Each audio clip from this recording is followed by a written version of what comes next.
अस्सलाम वालेकुम जी। ਜਿਹੜੇ ਲੋਕ ज़्यादा बिल आने की वजह तो परेशान ने उन्होंने वास्ते मैं एक तवीज़ बनाया है, वो ज़रा गौर कर लो। वाइट पेपर लेना है, ਉਹਦੇ 'ਤੇ जिस तरह मैं तवीज़ लिखे ना काले मार्कर नाल लिख लेना, ठीक है जी। वो अगर तो ज़ाफरान नाल लिखणगे तो ज़्यादा फायदा होएगा। इहदा जिहड़ा तवीज़ लिख के ना इनू तुसां मीटर के थल्ले लाना, जिस तरह मैं लाया।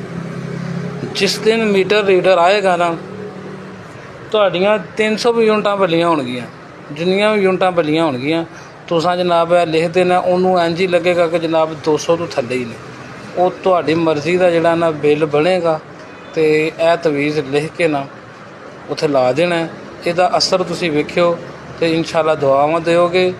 जिहड़ा इजाज़त सारिਆਂ ਨੂੰ है तो कमेंट विच जिहड़े सल्लल्लाहु अलैहि वसल्लम लिखणगे उन्हां नूं इजाज़त आम है। उस तो बगैर कोई भी तवीज़ ना लिखे हुआ है। मेहरबानी।